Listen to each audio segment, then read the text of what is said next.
Today we have a wonderful, wonderful episode. We are going over Harry Potter and the Sorcerer's Stone, Chapter 5, Diagon Alley. Oh my gosh. All right, this chapter has a lot to unpack in it. There's a lot of things that happen. Spoiler alert, because I probably won't be able to help myself. But this is how you introduce the magic. I love this chapter. I might even go as far as to say that this might be my favorite chapter in the entire book.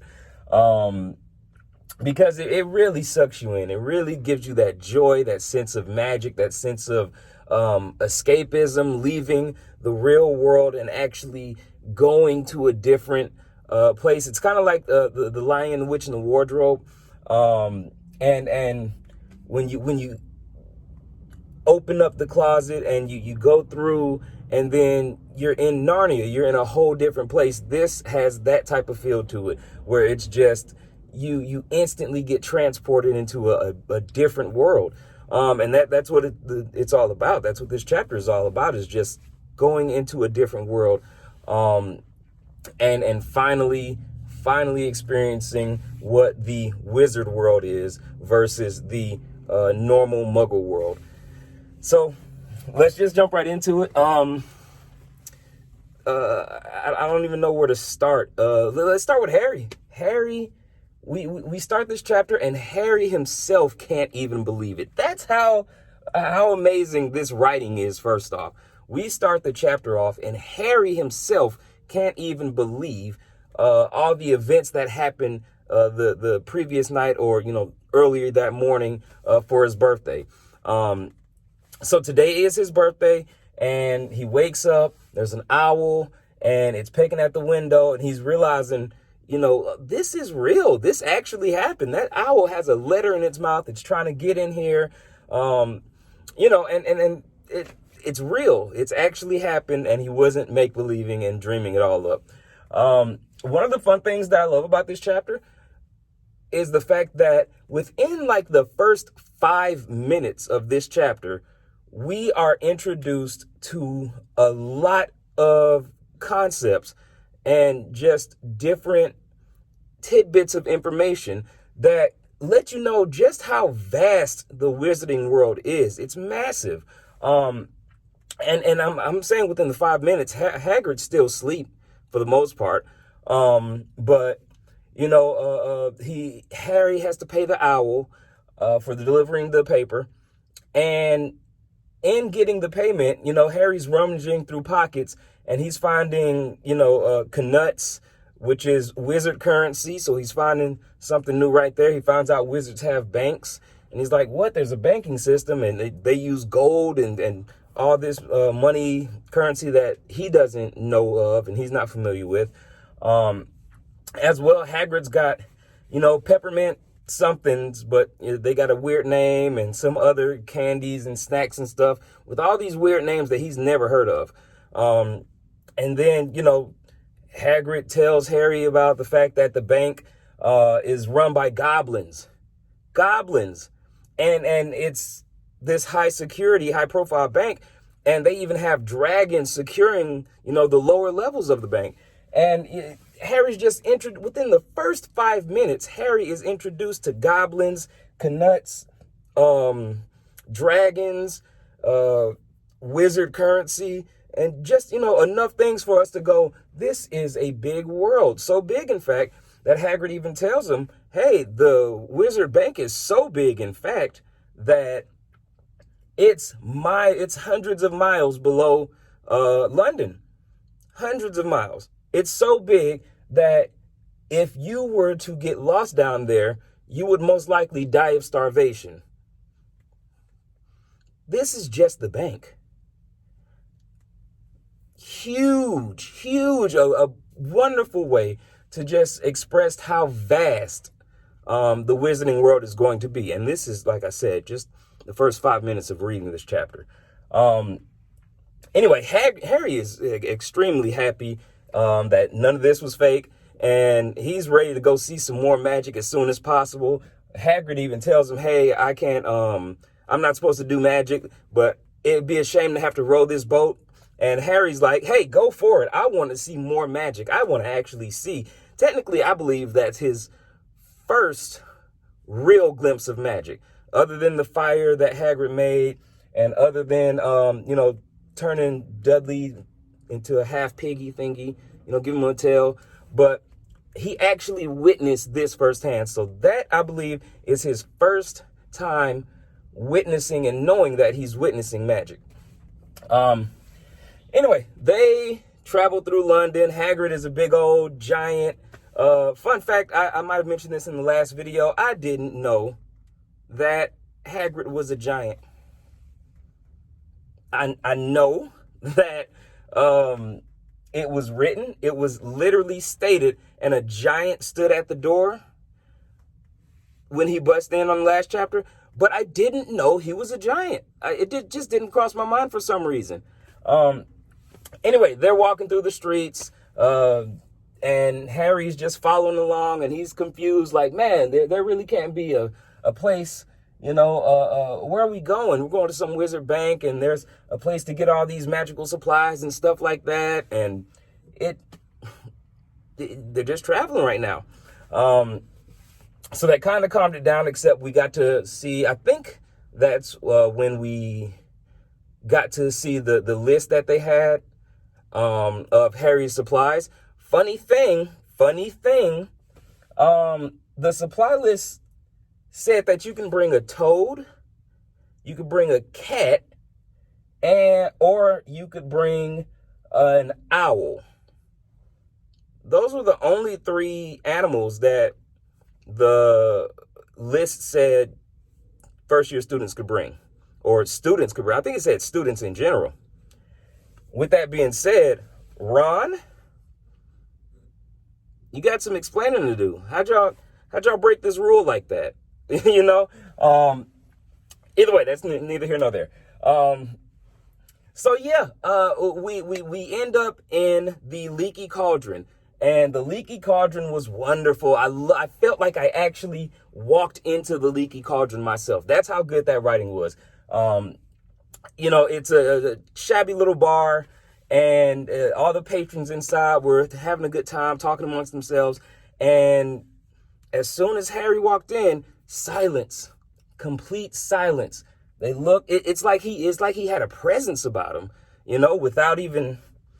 Yeah, his hair is supposed to be shaggy and covering up the scar most of the time. But for whatever reason, they knew this was Harry Potter. And complete silence. And it's just amazing because the Hagrid was right. He is famous. And he spends all this time shaking people's hands and getting introduced to people left and right. Some people he's kind of familiar with. Daedalus Diddles. Don't know if I said that last name right, but either way, Daedalus Diddles, he lets him know, hey, I've bowed at you before, and he's really happy that Harry remembers him, and it is just the stories are true. Harry's is a famous wizard for apparently defeating some great dark lord when he was a child, and everybody wants to know him, want to see him, want to shake his hand, kiss their baby. There was no baby because it was a shabby tavern. Of course, there's no baby. But yeah, that was really fun. We even get introduced to Professor Quirrell, and Quirrell himself wants to, introduce himself and mingle a little bit. What was interesting was, and I don't think this happened in the movie. I think Quirrell shied away from Harry in the movie. But in the book, I may have to read it again, but it definitely seemed like Quirrell shook Harry's hand. Not sure how he got away with that. Anyway, yeah, Quirrell had this whole introduction, and it was nice to see, something strange, like, oh, he's a defense against the dark arts teachers, but he's really scared and shy and nervous, and it was a fun, I guess, counter for his profession versus him. And you see stuff like that in the real world every now and then, where maybe there's this tiny little lady driving this giant 18-wheeler down the road. It's fun to see stuff. I like stuff like that. I like seeing stuff like that personally. But yeah, so and another thing, I also really enjoyed the fact that J.K. Rowling didn't spend a lot of time on Quirrell. It was honestly a very minimal amount of time just kind of hearing him talk and them interacting with one another. And then, we were out of there. We were gone. So we leave. And, in order to leave, Harry got to experience some more magic, where by tapping these bricks, the wall kind of disappears. And there's just this opening, this portal now to somewhere. Diagon Alley. Fun thing. I will mention this as well. This chapter is the first time that we really get to see the naming conventions being used. I really, really love J.K. Rowling's naming conventions. They're very fun. First off, the name of the chapter is Diagon Alley. Diagonally.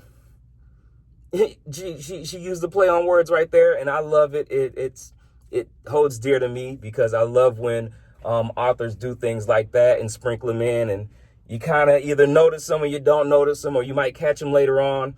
And then she also has the naming convention where she uses the same letter for the first name and last name. So we have Daedalus Diggles in this chapter, who gets named Vindictus Viridian, and he wrote a book on curses and counter curses. Isn't that something?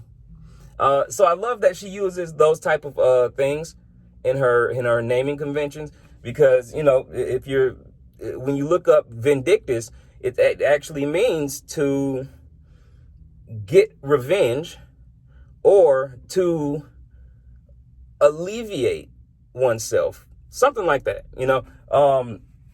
but that makes perfect sense for curses and counter curses.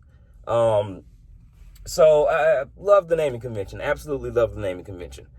Next, we actually go into Diagon Alley and we head over to the Wizard's Bank. Wizard's Bank was a fun scene. I don't want to go on that one too much, but what I really enjoyed about it was Hagrid getting sick. That was a nice bit of just extra personality. I'm not sure why I liked it, but it was just it.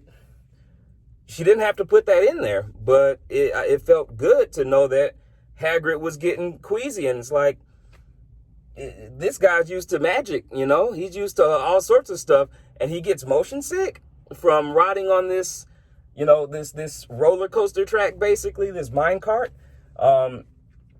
So yeah, that was fun. I like that little touch of personality that was put into the story. And as far as the actual bank goes and the vaults, I don't think there was anything too important to mention. So after that,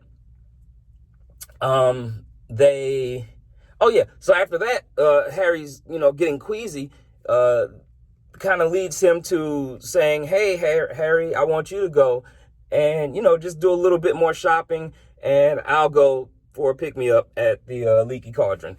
And it's like, oh my goodness, Harry. And that also shows Hagrid, in his kind of, where he's not fully thinking, because this is an 11-year-old boy. You don't just take him here and abandon him. But, he's that's neither here nor there as well. Anyway, after Hagrid goes for a little pick-me-up, we run into Malfoy. Oh, my goodness.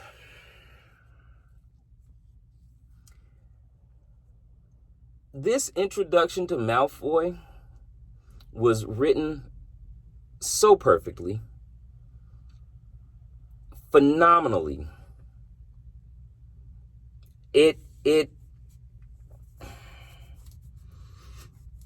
I don't, oh my goodness. I didn't like Malfoy even faster than I didn't like Vernon. That's how well that was put together. Malfoy instantly crawls under your skin. He instantly jumps on your back. He instantly scratches his nails on the chalkboard. It was so well done. That's about all I can say. It was so well done. From his attitude, one, and Harry as well, within moments, had a feeling. He was like, and for some reason, this cat reminds me of Dudley. Like, instantly, just pompous butthole. And, yeah, that's great. And then the it just kept getting better and better because Malfoy's over here and he's just telling Harry so nonchalantly about all these things in the wizarding world, about broomsticks, about Quidditch, about Hogwarts, about houses and lineage and birth and it just leaves Harry so empty, because he's like, man, I don't know anything that this kid's talking about, and he's my age. I'm really far behind. And with him being far behind, it makes, we're in the same, as the reader, we're in the same position. We have no clue of any of this. So it's very, very enjoyable and very relatable how that happened.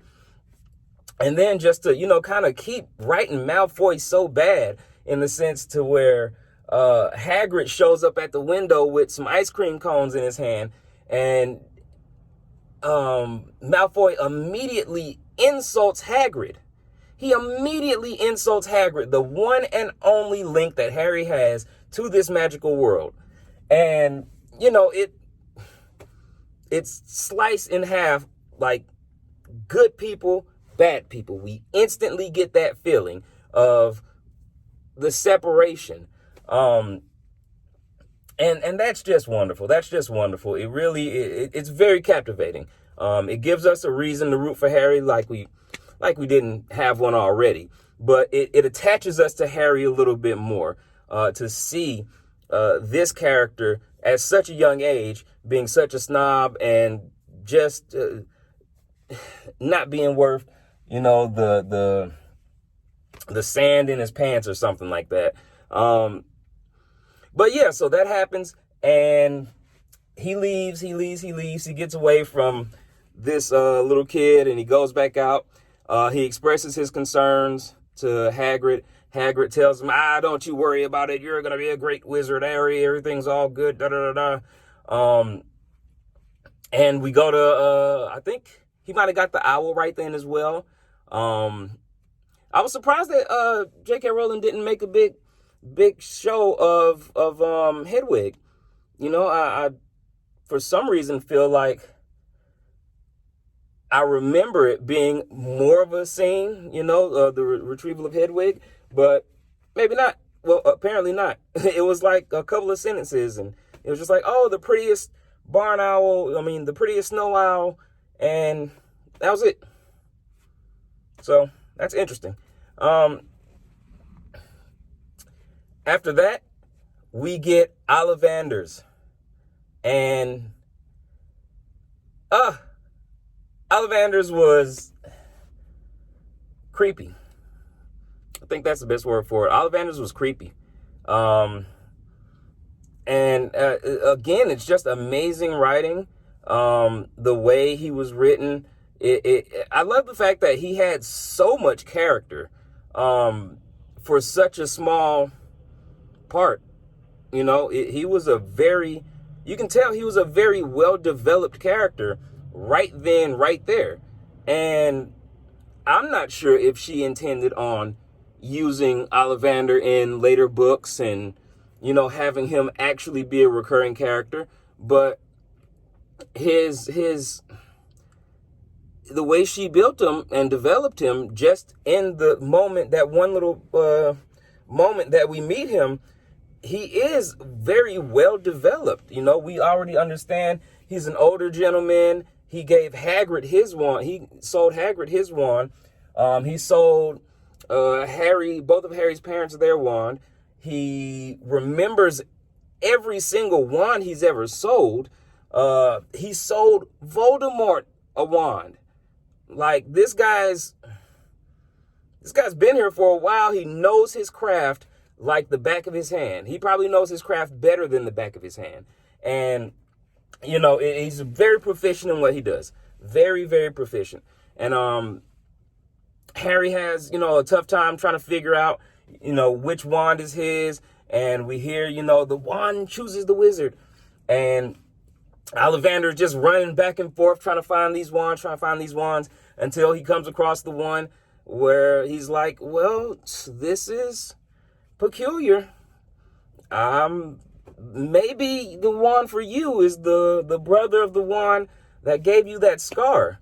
And so he ends up selling him that wand, and Voldemort, he's like, yeah, Voldemort, it's clear that you're going to be a great wizard and capable of great things, because he who must not be named did great things. Terrible, but great. And it kind of, it's creepy that he ends up getting that wand. And I love the fact that he didn't know how to feel about Ollivander. He was like, this guy, not too sure how I feel about him. It's probably, reminiscent of a little bit of Malfoy, but a little bit of Hagrid at the same time. It's like, he seems good and happy and joyful, but he's also, he's saying some weird stuff right there at the end. So yeah, that was that. And then that's pretty much the whole chapter, except they have to head back home. And when they head back home, Harry just kind of, first off, it's the best birthday he's ever had. It's the best birthday he's ever had. He's got a mountain full of gold. That's all his. He finds out he's rich beyond belief. He's got all these new exciting presents. He finds out that he's a wizard. He's going to be capable of magic and doing all these wonderful things and all this stuff. It's just the best. It's the best thing that could ever happen to him. It's just like beyond winning the lottery, because he already found out he's got money. And now he's got other things that money can't buy, which is being a wizard. So he's got all this going for him on his birthday. And, we end the chapter on a kind of a down note where Harry's just not really feeling himself. And he's pretty self-conscious. And he's like, yeah, all the people shaking my hand, and, I'm famous and I don't even know why. And, essentially getting the wand, and it's from the brother wand of a really great but terrible wizard. And he's just like, we can, the burden. I like the fact that burden was already written in there, because throughout all of the books, it is a burden, and he never asks for any of this. And it just, over time, it's going to pile up even more than what this is. This was just the introduction to the magical world, and the burden is only going to get bigger and bigger and bigger. But Hagrid, like a wonderful friend, helps to ease him up a little bit and just lets him know, everything's going to be okay. And,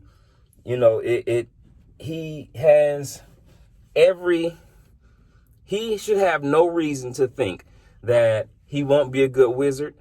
And once he gets his 7 years of schooling in, everything is going to be just fine. Everybody starts out at point blank. They start out at the bottom, and you work your way up. And Even though other students are going to have a little bit more experience than him, he should have an equal opportunity to be just as good as them. Very, very good chapter, a robust chapter even. It encompassed so much. It took care of so many things. The writing was fantastic. It was entertaining all the way through. It had ups and downs. It was confusing, and it was completely enlightening. Very good chapter. This is how you write a chapter right here. This is really how you write a chapter. Like I said, I'm pretty sure this is one of my absolute favorite chapters in this whole book. This might be my favorite chapter in the entire book. Very fun to reread. I can reread this chapter 1,000,000 times. It's that good. But yeah, that was chapter 5, and Diagon Alley. A wonderful place to be, lovely, and I can't wait to move on. See you guys in the next chapter. Bye.